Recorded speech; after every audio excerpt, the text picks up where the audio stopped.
Again.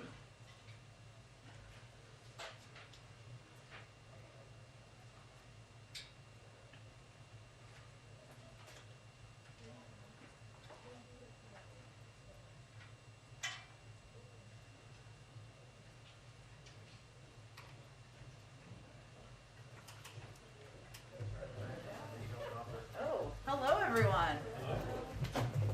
Take your time, we're good.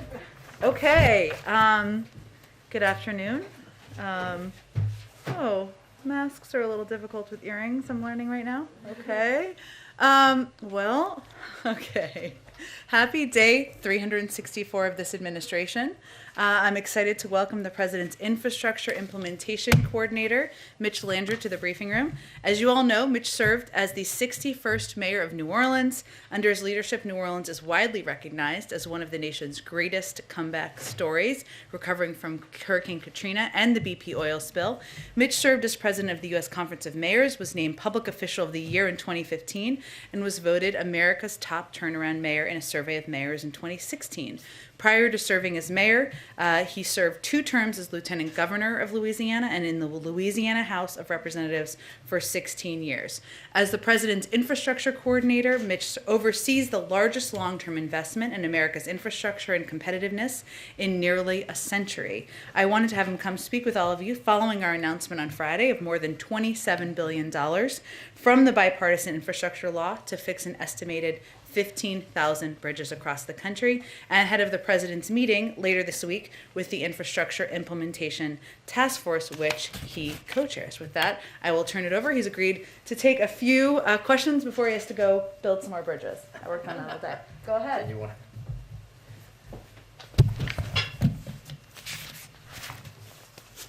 Good morning, everybody. So this is what this room looks like. I've been wondering for a while. It's nice to see you. Happy New Year to you. My name is Mitch. The president asked me to help him build a better America.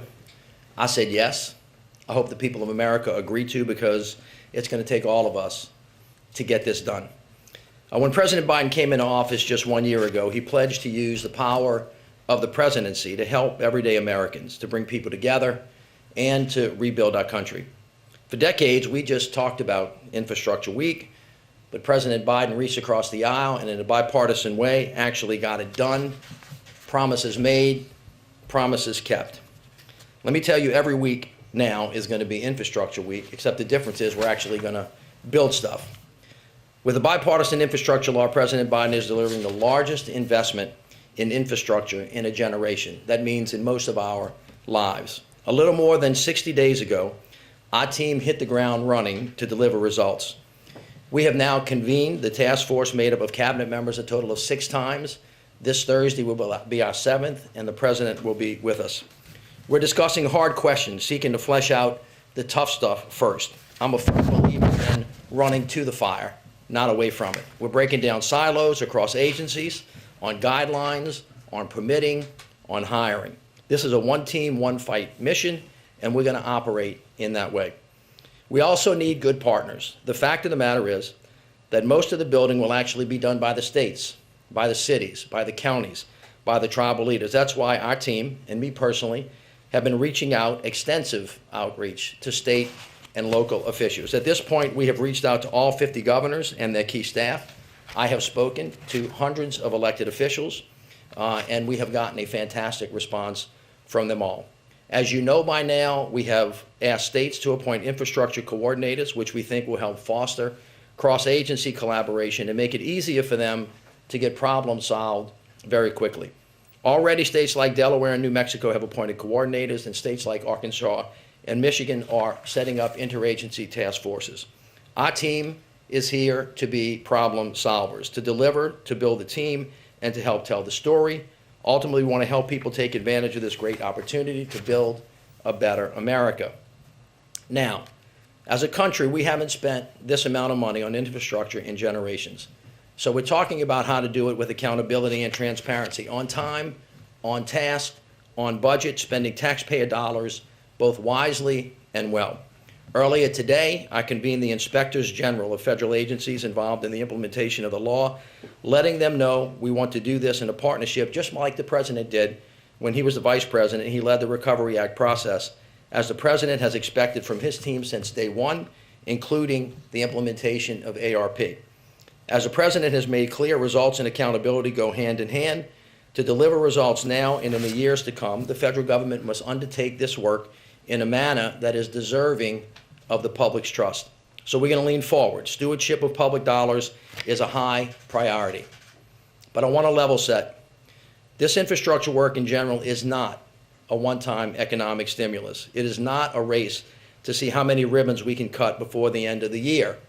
Doing this is going to require balance. It's going to require order.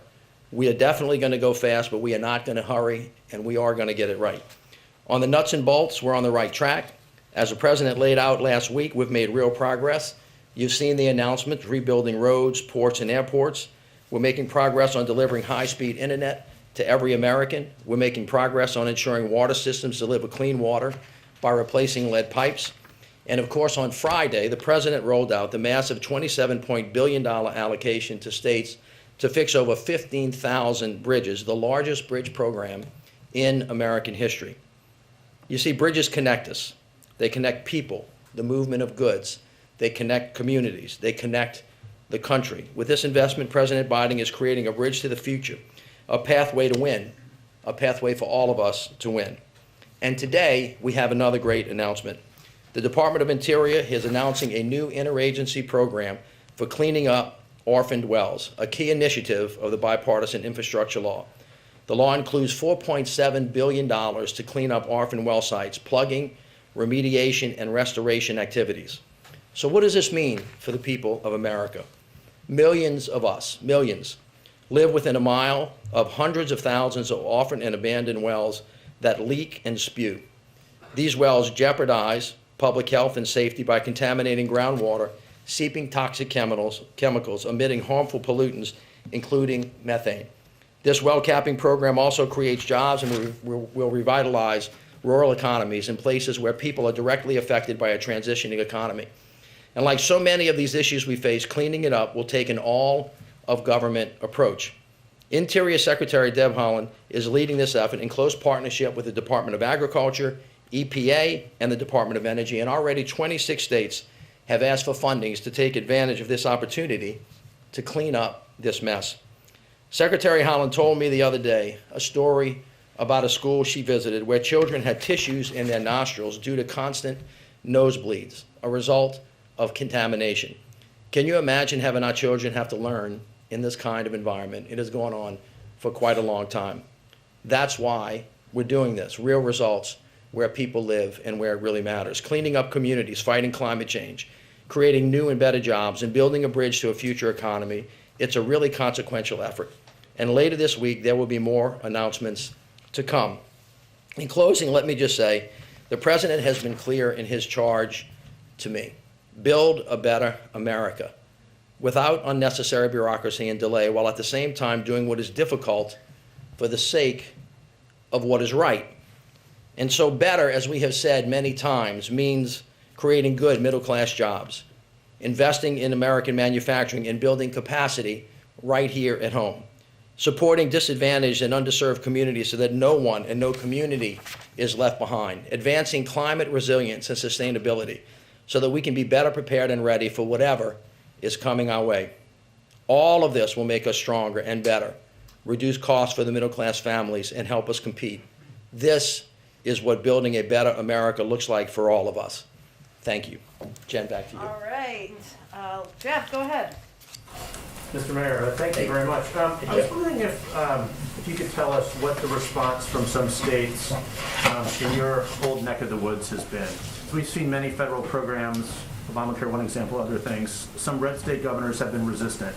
Are you seeing a different kind of response on things like infrastructure, which the programs of which are popular, but the administration isn't necessarily?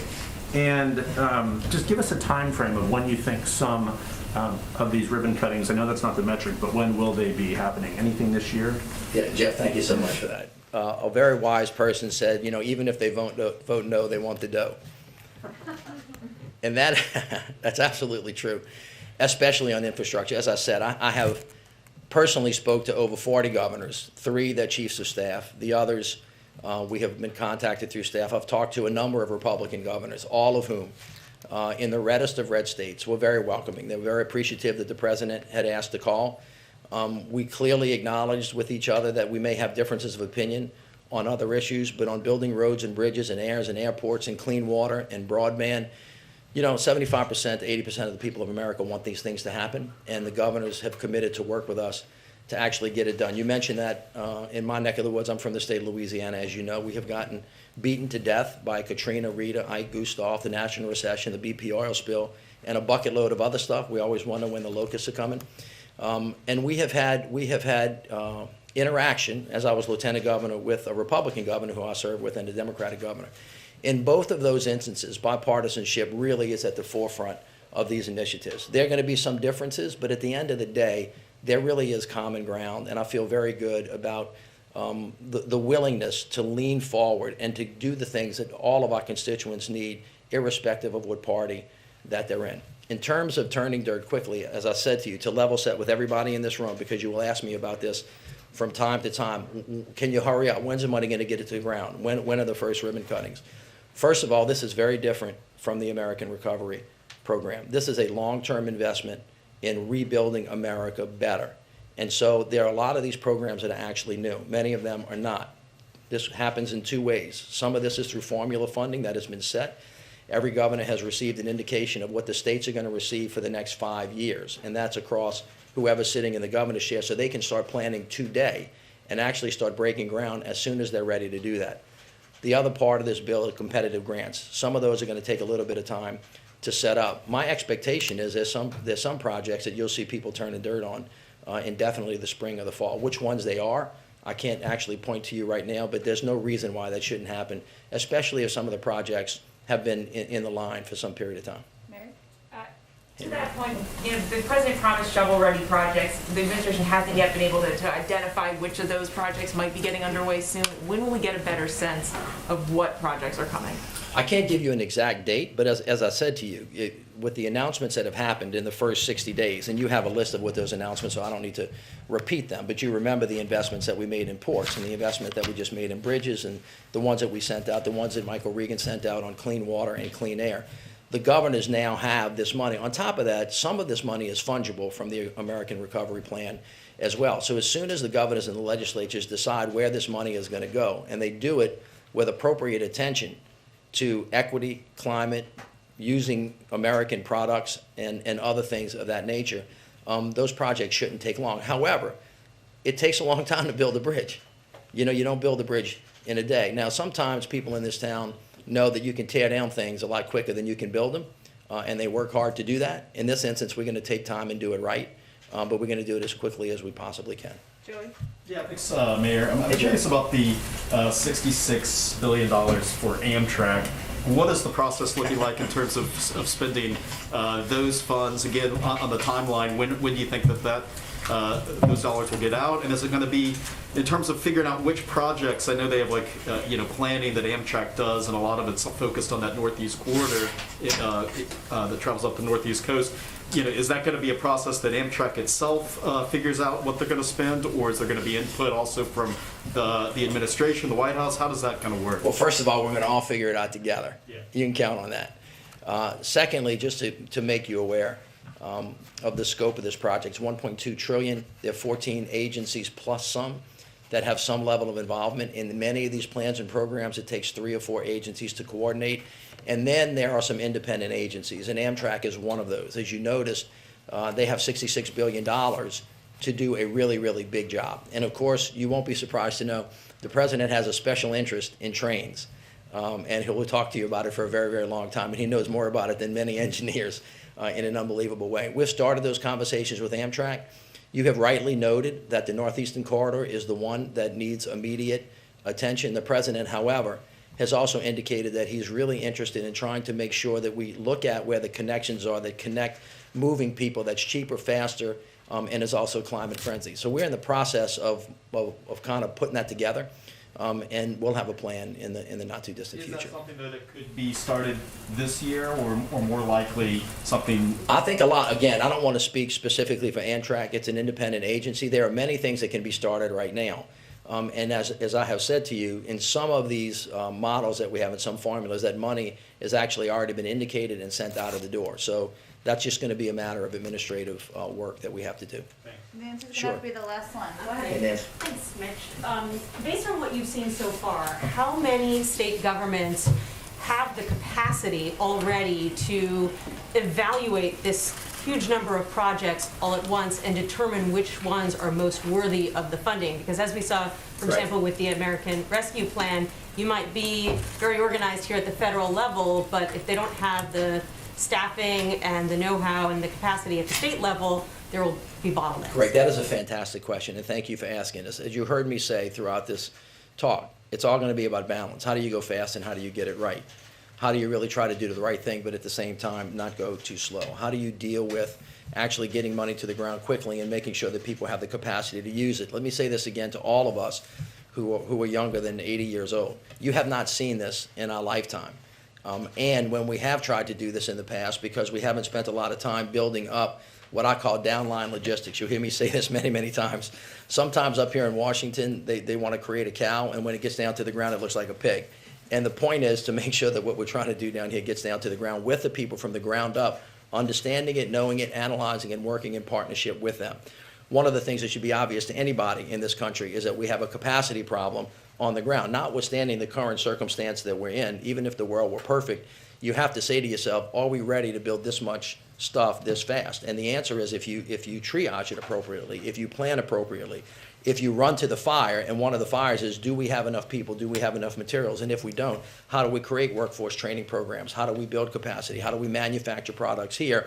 And you understand that this is a 5 to 10 year cycle. You can actually move into it if you do it intentionally and with thought. So to answer your very specific question, there are some states that have been in this business for quite a long time and have moved big stuff, and they're obviously more prepared than others. One of the great challenges and one of the great missions the president gave us, and it falls under the umbrella of equity and climate, what about these small indigenous communities that don't have the capacity to apply for a grant? What happens if they get a grant? Do they have the ability to spend the money? And our team has raised that up, all of our agencies, and says we've got to run to that fire, and we have to start building capacity on the ground level. And then how actually are we going to do that? What does workforce training like? What does the partnership with community and technical colleges look like? How is labor going to build apprenticeship programs to lift up people of color who have not been involved in this interest? And how do you create this virtuous cycle of success and moving in one direction? This is why, back to Jeff's questions earlier, if everybody cooperates, if everybody saves their fire for all of these hot button issues that we all tend to disagree with, and don't focus that on infrastructure because there's not a Republican or a Democratic way to fill a damn pothole, then we ought to be able to get all of this stuff done more quickly and better. And that, ladies and gentlemen, is what a better America looks like for President Biden. Thank you all very much. Thank you so much. I appreciate it. Invited back anytime, as I always like to say. Okay, all right, did this a little bit better this time? Okay, just have a couple of items for all of you at the top. I have a bit of a hard out at 1/4 or 10 of, so we'll get around to as many people as possible.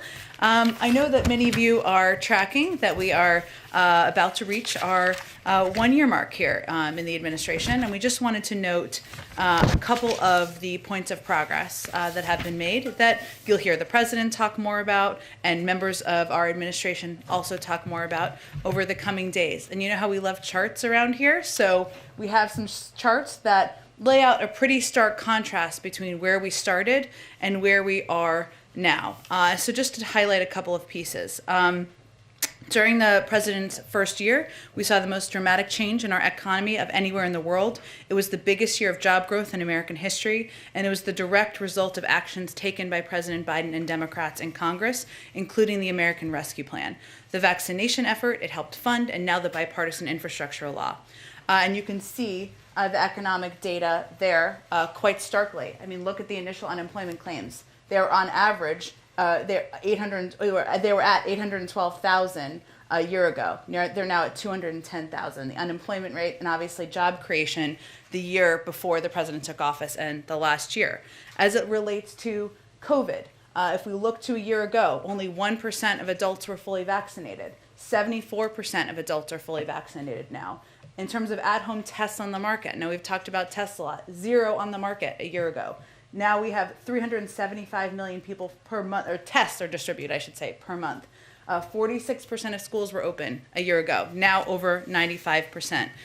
This is progress that's been made. Obviously, there's more work that's going to be done, that needs to be done. The job is not done yet, but we have a plan to address the challenges we're facing, and we're going to stay at it. With that, Colleen, why don't you kick us off? Okay, thank you. I wanted to ask about negotiations over voting rights. I wanted to see, what you guys are expecting this week, and then what's plan B if things go south, to secure elections and ensure voting access if the bills don't pass? Well, as you all know, the negotiation or the debate is starting in the Senate. The president's view is that the American people deserve to see where their leaders stand on protecting their fundamental rights. That is a reason to move forward with this debate and this vote this week. And his view is also that opposing rule changes to make the protection of voting rights a reality is supporting an obstacle to protecting voting rights. It's part of the important process. In terms of so we will continue to, and you've heard the president say, and I'm sure he will reiterate for you if anyone asks him tomorrow, that until his last breath, he will be fighting for the protection of voting rights. And that means conversations and fighting to get legislation at the federal level through is going to continue. And those conversations will continue. I will note that in addition, we have also been working with organizations all across this country who are building diverse coalitions to pass voter laws and push back against those that make it harder to vote and threaten free and fair administration of elections, in addition to doing the critical work to register and educate voters. These organizations have built grassroots leadership at the state level. They're providing training, policy, research, messaging guidance, and directing organizing to register voters, deploy voter protection teams in states that are rolling back voter protection. I'd also note the Vice President knows Americans at every level are focused on this fight, and she will continue engaging and leading this effort with activists, policy leaders, and elected officials around the country. But right now our focus is on the debate, on the vote that is going to be happening, and on the fact that it will highlight very clearly for the American people who stands with them in protecting their voting rights and who stands against it. What do you hope to achieve with the Secretary of State heading not only to Ukraine but then later to Geneva to meet with Lavr, especially since talks over Ukraine aren't exactly going all that well right now? Well, let me just give you a little bit of an update on where things stand. And obviously you're following this closely, but this morning Secretary Blinken spoke with Russian Foreign Minister Lavrov. They agreed to meet in Geneva, as you noted. At that meeting, Secretary Blinken will urge Russia to take immediate steps to de-escalate. He will also fly to Kyiv to consult with President Zelensky and Ukraine's leaders, and to Germany for consultations. As you also know, there is a congressional delegation that is also on their way there, and it's a note. I would note that just indicates that support for Ukraine has always been a bipartisan issue, and we welcome that. But where things stand right now, President Putin has created this crisis by amassing 100,000 Russian troops along Ukraine's borders. This includes moving Russian forces into Belarus recently for joint exercises and conducting additional exercises on Ukraine's eastern border. So let's be clear. Our view is this is an extremely dangerous situation. We're now at a stage where Russia could at any point launch an attack in Ukraine. And what Secretary Blinken is going to go do is highlight very clearly there is a diplomatic path forward. It is the choice of President Putin and the Russians to make whether they are going to suffer severe economic consequences or not. Go ahead. Oh, let me go around to people who had questions. Go ahead. Trevor. Could you, when you're talking about kind of this meeting that the Secretary of State is going to have with Sergei Lavrov, what is is there an expectation that he's going to provide some sort of response to the issues that were raised in the January 10th meeting? Oh, well, again, I don't have anything for you to specifically preview on the behind-the-scenes negotiations and discussions, but our position has been crystal clear from the beginning, the position of the President and the Secretary of State, that there are two paths. There's a diplomatic path forward. We certainly hope they take that path. There's the other path. It is up to the Russians to determine which path they're going to take, and the consequences will be severe if they don't take the diplomatic path. In terms of consequences, there's been reporting out of Europe that essentially this idea that's been floated about taking Russia out of the SWIFT financial payment system is basically off the table at this point. Is that accurate? No option is off the table. In our view, we continue consulting closely with European counterparts on severe consequences for Russia if it further invades Ukraine. And do you have commitment from the German government that they will end the Nord Stream 2 pipeline? I think, as you know, it is not functioning currently. You've seen the steps that they have taken recently. Germany's Federal Network Agency has suspended the certification process as well of Nord Stream 2. And our view continues to be that stopping the Nord Stream 2 pipeline is a credible peace we hold over Russia at this point in time, especially since it is not functioning. And if sanctions are imposed right now, which some are proposing, and Russia views these sanctions as a sunk cost, then this would be one less consideration in its calculus. So, of course, we're consulting closely with all of our partners and allies in this, but I would just note again that the pipeline's not operational, that Germany's Federal Network Agency has suspended the certification process. Go ahead. Thanks. Staying on Ukraine and Russia, what does the White House make of the evacuation of Russian diplomatic staff from their embassy in Kiev? And do you think the threat of invasion is getting higher or lower? Well, I think, as I noted a few minutes ago, we believe we're now at a stage where Russia could at any point launch an attack on Ukraine. I would say that's more stark than we have been. In terms of the decision to evacuate their embassy or to move personnel out of their embassy, we have information that indicates the Russian government was preparing to evacuate their family members from the Russian embassy in Ukraine in late December and early January. We certainly would refer you to them for more specifics about what their decision is, but we don't have an assessment on why in the meeting. Okay, and then another one on reports that the White House is in talks with the FAA and wireless providers on the 5G rollout and those potential disruption to airline travel. Is there anything more you can tell us on this agreement you're working on, and are you trying to prevent any flight cancellations which could start as soon as tomorrow? Well, we are. Those conversations are ongoing. I don't have an update at this moment, but they're ongoing right now, I would say. So we have the safest airspace in the world. We're committed to reaching a solution around 5G deployment that maintains the highest level of safety while maintaining disruptions, while minimizing disruptions to passenger travel, cargo operations, and our economic recovery. We certainly understand what's at stake for both industries. We are actively engaged, as you said, with the FAA, FCC, wireless carriers, airlines, and aviation equipment manufacturers to reach a solution. And we believe that with continued cooperation, we can chart a path forward. But certainly, minimizing flight disruptions, ensuring safety in travel is a top priority. And then one more, going Bloomberg on you. Microsoft buying Activision Blizzard will create the world's third biggest video game company. Does the White House have any competition concerns with this acquisition? Well, I would just note that today there is an announcement by the FTC and the Justice Department that's probably happening now. Broadly speaking, this is not about this specific case, which is, in our view, a critical step towards delivering on one of the key priorities of the executive order the president signed, which is strengthening enforcement against illegal mergers. And it basically kicks off the technical process to review merger guidelines. As it relates to this specific case that you mentioned, I don't have a comment on a specific merger, but I just wanted to point you to their announcement, their press conference that may be going on right now. Go ahead. Oh, Joy, let me go ahead. Okay. Let me go ahead so I just get to people Yeah, and ask questions. Sure. There's bipartisan supply chain resiliency legislation in the House, the U.S. Innovation and Competition Act. Is the White House engaged in getting lawmakers on board with this? Very closely engaged, and we've been advocates for investing in manufacturing here in the United States, including investment in our chips manufacturing capacity, but we're very closely engaged in these discussions. What kind of discussions you're having and where there's... Just that we've been engaged from the beginning. The president has long been an advocate for increasing investment in our manufacturing capacity at home, and we are looking forward to it moving forward. Another one. Does the president think that members of Congress should be prohibited from trading stocks? The president is prohibited from doing this, so where does he stand on this, and should their spouses be too? The president didn't trade individual stocks when he was a senator. That is how he approached things. He also believes that everyone should be held to the highest standard, but he'll let members of the leadership in Congress and members of Congress determine what the rules should be. Go ahead, Michael. Thanks, Ben. A couple questions on what happened in Texas over the... Sure. How is it that an individual who was known to MI5 in Britain, who was on a watch list as of 2020, ended up in a synagogue in Texas? How did that happen?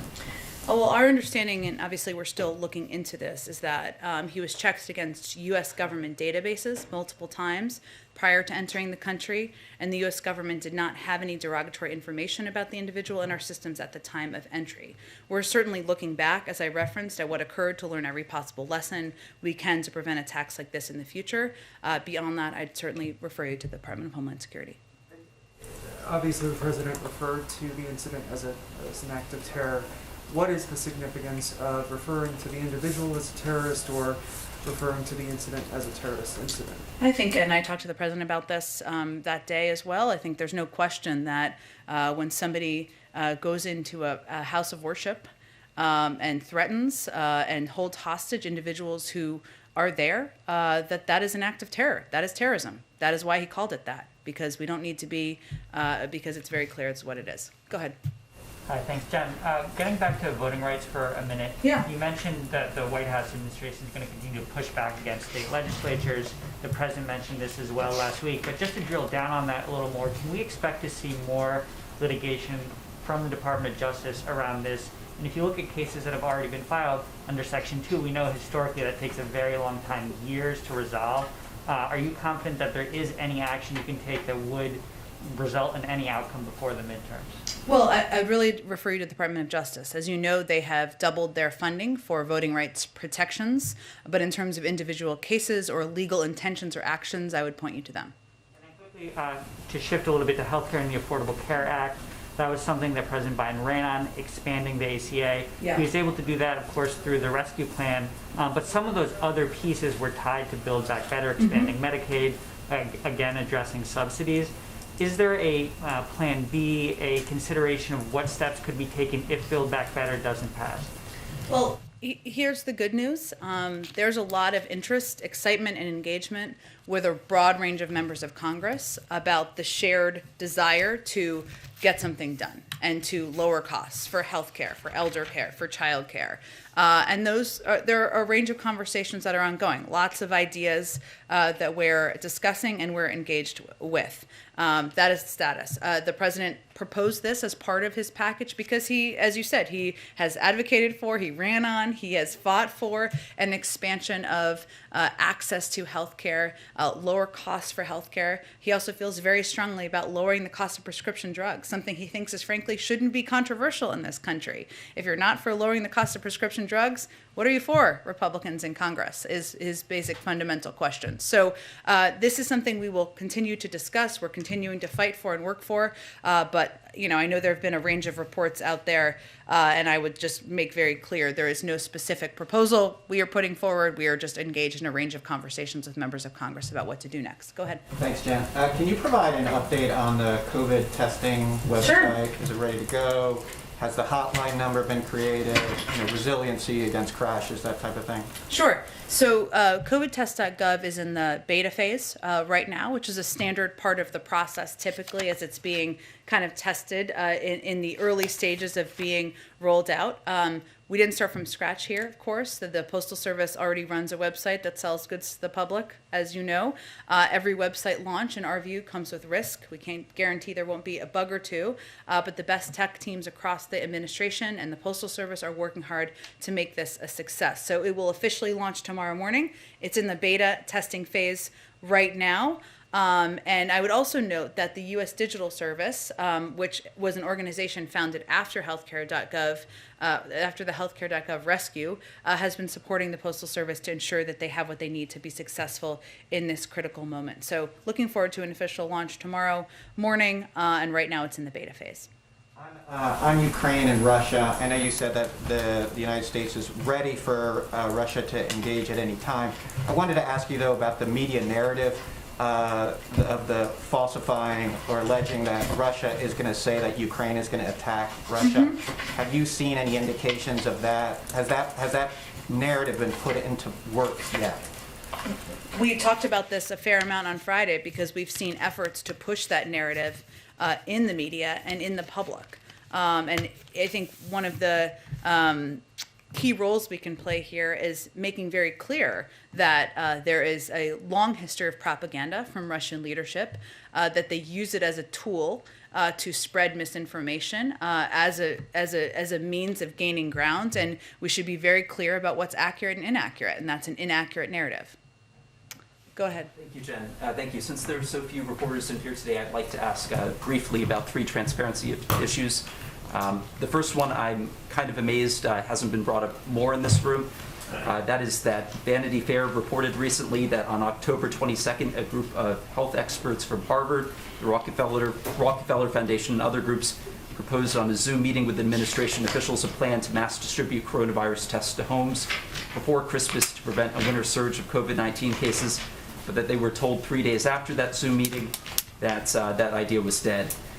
So I emailed you about this yesterday and again this morning so that you'd be able to track down a firm answer on 2 details here. The first detail is which administration officials attended that October 22nd meeting. For example, did Drs. Fauci and Walensky participate? And was President Biden personally briefed at the time on that recommendation before it was passed over? Well, maybe people haven't asked about it because we've done a lot of what was discussed in that meeting that happened a couple of months ago, including massively expanding our testing program and capacity. And the issue at the time, which was a very small part of the conversation, was that the market had not expanded enough to at that moment in time be able to launch the website we're launching tomorrow. And the president, used the Defense Production Act, invested $3 billion to expand it, quadrupled the size of our testing capacity, and now we've ordered 1 billion doses. So we see that as our COVID team, the members who participated, saw that as a very constructive meeting, a good meeting, a lot of which we've worked to implement. So the idea, though, to mass distribute tests to homes before Christmas and New Year's, that idea was not adopted. How can President Biden shut down the virus if he's, not being briefed on these ideas? That's my question. So I'm wondering who were the advisors, and was President Biden briefed on this idea at the time? Well, I think I just answered your question, which you may not have been listening. Maybe you were waiting to read your next question, which is fine. But I just answered your question. Let me finish, Stephen. Stephen, I'm finishing. What I said to you just a minute ago is that we did not have the capacity at the moment. We had a very constructive meeting with this group. We agreed in the need to expand our testing capacity. That's why we quadrupled the size of our testing capacity and why the president had already used the Defense Production Act to invest $3 billion. But the market did not have the capacity at that moment to do what we're doing tomorrow. Yes, I hear what you're saying, but that's not the question I asked. The question I asked was Do you have another question? I think I've answered your question. Was President Biden briefed at the time? Again, I've answered your question. If you have another one, I'm happy to answer it. Otherwise, I'm going to move on to the next person. I didn't get answers there, but I'll move on to another one. Great. The second question is that in light of President Biden's first year coming to a close, the data indicates that he spent a quarter of his days, at least partially, in Delaware. In light of that, will the White House be reconsidering the decision not to release visitor log information from his Delaware residences? Well, the president goes to Delaware because it's his home. It's also where his son and his former wife are buried. And it's a place that is obviously close to his heart. A lot of presidents go visit their home when they are president. We also have gone a step further than the prior administration and many administrations in releasing visitor logs of people who visit the White House, and we'll continue to do that. Go ahead in the back. I think we're done, and we're going to move on. Go ahead in the back. The Reuters reported this morning the Biden administration is reviewing e-commerce giant Alibaba cloud business for U.S. national security reasons. Can you confirm? I'd really have to check with our national security team on that. I'm happy to do that, and we'll get back to you after the briefing. Go ahead in the back.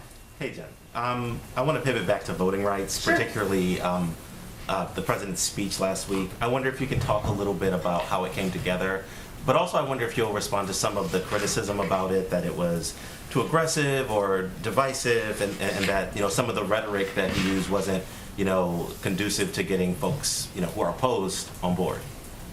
Well, sorry, which piece did you want me to start with? Whichever one is best for you. Okay. Well, I would say first that, the president delivered a powerful speech about the protection of people's fundamental rights in this country, which is their right to vote, their right to vote for anyone they choose, whether it is him or someone else. It was not a partisan speech. It was intended to lay out for the public exactly what's at stake and lay out for elected officials what's at stake. And he stands by everything he said in that speech. Can you talk a little bit about how it came together, though? Like, who did he or the White House consult with? Like, how did he land at this point? I'm just trying to get to the genesis of it. Well, he consulted. There have been discussions for months on voting rights on the Hill with Democrats, certainly an open door to Republicans to have a discussion among members and among staff about a path forward, something that 16 Republicans who are serving today have supported in the past. And also he consulted a lot with civil rights leaders. We consulted with civil rights leaders, with voting rights activists, and others who have been working around the clock to advocate for voting rights. Okay, go ahead, Jeff.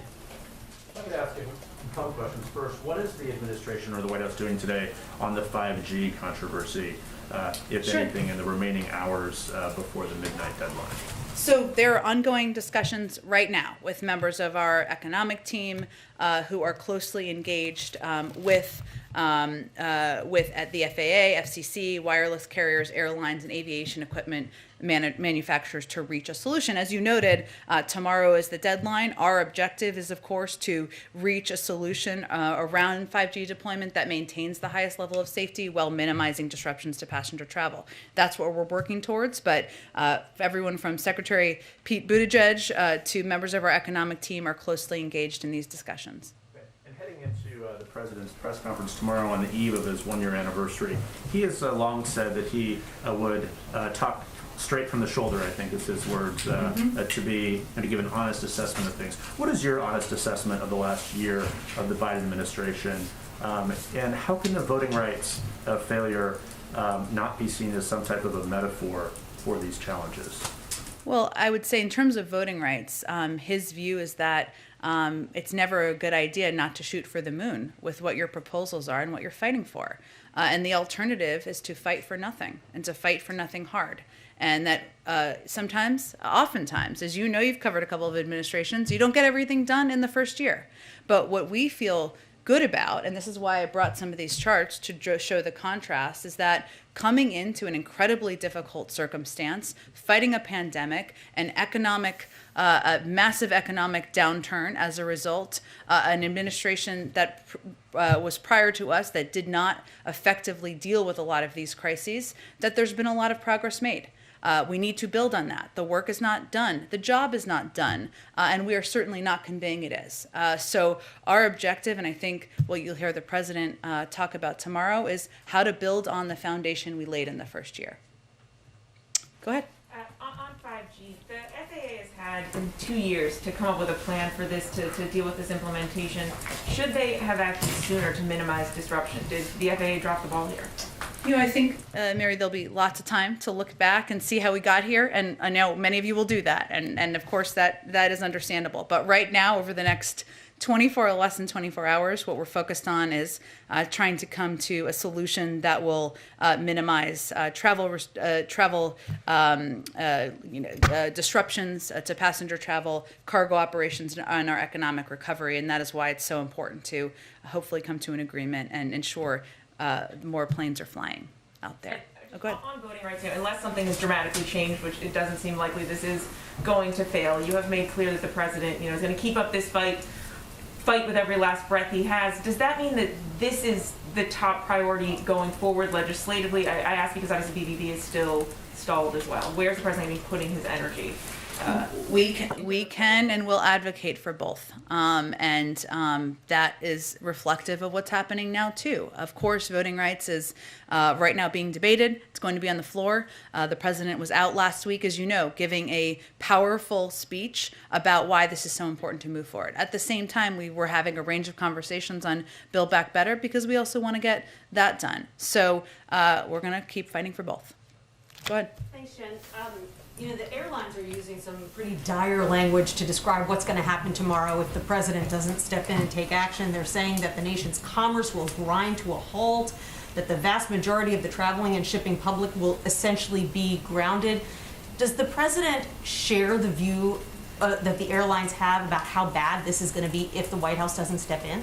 Well, I think what we're trying to do now is come to a solution to avoid exactly that. And it is true that if there are hundreds or thousands of flights that are grounded. That means not just disruptions to passenger travel. That also means cargo operations. That means that goods aren't moving around as quickly and effectively as they need to in order to not have supply chain disruptions. So this is something that we are very focused on. We've been closely engaged on, and we want to avoid that and prevent it. Can you explain why the FAA and the FCC seem to have different views here? The FAA seems to share some of the concerns that the airlines have about the possible implications of implementing 5G, whereas the FCC has said, based on the data it's seen, it's not a problem.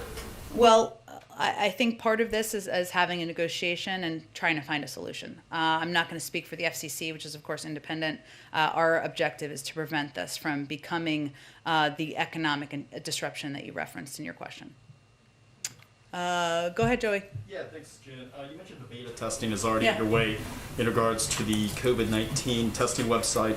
One of my colleagues discovered that they're already you are already able to purchase them, or not purchase them, order them for free online. So, for people who are purchasing them today, are these orders being registered? Are they going to be able to get that's beta testing. Okay. So meaning we're going to launch it formally tomorrow morning, but this is how we did vaccines.gov as well. So it's kind of a part of the process. Do you have an official rollout tomorrow morning? What time in the morning can we expect? I don't have the exact time for you at this moment, but again, it's going to be out tomorrow morning, mid-morning tomorrow, and we're looking forward to getting free tests out to the public. And on the same topic, Maryland Governor Larry Hogan yesterday on Face the Nation said the federal government has, quote, fallen short in a couple ways recently in regards to its COVID-19 response. He pointed to these 500 million rapid tests, saying the federal government has purchased tests that his state had already contracted rather than purchasing new tests. He said, quote, we're sort of hijacking the tests that we already had plans for, and we're now getting some of those providers to tell us they no longer have the rapid test. So what is the White House's response to that criticism that the federal government is purchasing the same allotment of tests and hamstringing some state efforts here? I'd have to check into that, on the accuracy of that with our COVID team, and I'm happy to do that. All right, thanks so much, everyone.